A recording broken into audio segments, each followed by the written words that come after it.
Hey, little darlings.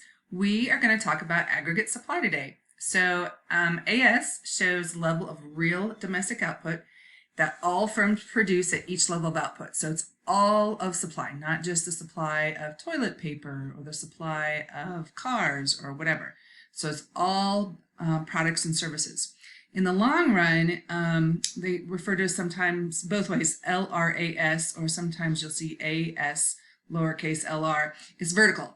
So it's basically assuming that wages and other resource prices eventually fall and rise to match upward or downward changes in the price level. So perfectly vertical line, and it's usually at full employment, which is 4 to 6%. I usually just put it at 5% if I were graphing at school.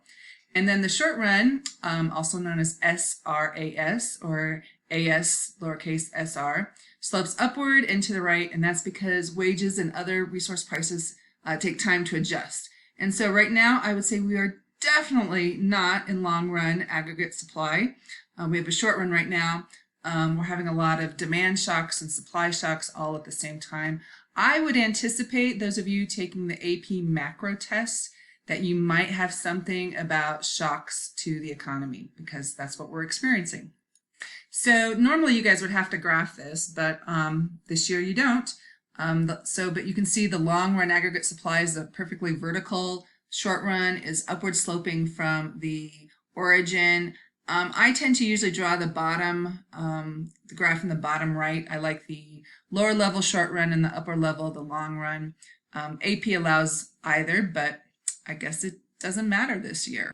Okay, so next we're going to look at what will cause the aggregate supply curve to shift either left or right. Right is an increase, left is a decrease. So the first thing is a change in input prices. Domestic resource prices, so the examples of wages go up, it's going to shift aggregate supply to the left because it's more expensive. So if minimum wage is $20, the theory is it's going to shift aggregate supply to the left. If the cost of machines or capital equipment goes down, it's going to shift aggregate supply to the right because costs are going down. So kind of similar to microeconomics in that way. The next one is prices of imported resources. So the example is oil, tin, copper. Those are things that go into a lot of different products. And if foreign goods cost less due to the dollar appreciating, so anytime you hear appreciating, it means the value is going up. If I said dollars depreciating, the value of the dollar is going down. But if our dollar is going up, foreign resources now cost less. So it causes aggregate supply to shift to the right. And then the last thing is potentially market power. OPEC can sometimes influence resource prices. And they had a big deal just a few days ago. It was kind of a historic thing. But OPEC has agreed to reduce the supply of oil because of the current oil crisis. And why is the price of oil going down? Well, we aren't traveling as much. Airlines aren't using it. Cars aren't using it. Transportation. The United States in 2018 was considered, well, was the biggest producer of crude oil. So that would really affect our industries. My son Patrick is on an oil tanker off the coast of California. He can't get off the ship because they've been quarantined. They're all healthy. And they were producing until I think they stopped producing a couple weeks ago. So he is floating around the bay outside of San Francisco. He said there's a lot of oil tankers just hanging out. So they're kind of reducing the supply of oil because the prices are so low. Now I'm talking just one industry there, but you know, oil is a big factor for a lot of different products that we make. So the next thing that's going to shift aggregate supply left or right is a change in productivity. And that measures the relationship between the level of output and the amount of resources used to produce that output. So to find productivity, you take total output and you divide it by total input. We as a country have become so much more productive, especially think of agriculture. I know I've mentioned my grandpa used to farm 400 acres and it provided for his family. That farm is now is farmed by a tenant farmer who farms 2,000 acres, just the one guy with his amazing equipment. So the technology in agriculture has led to tremendous amount of productivity. So typically, because productivity means we're more efficient, aggregate supply is shifting to the right. Again, this is short run aggregate supply. It's upward sloping and it would shift typically to the right as we become more productive.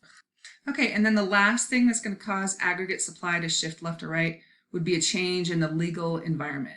And that could be taxes, business taxes. So if corporate taxes go up, their cost per unit to produce goes up, and that causes aggregate supply to shift to the left or down. And government regulations could go either way, so that would vary. Okay, and then the last thing that can cause aggregate supply to shift left or right are government regulations. And right now we're having some crazy things going on in our community or society or world. We're seeing businesses shut down due to COVID, and some of them haven't wanted to close down. There was an appliance store in Denver that they felt they were essential, and the local government felt that they weren't, so they were forced to shut down. My friend Carla, who is a hairstylist, again, government said you have to shut down to slow the spread of COVID.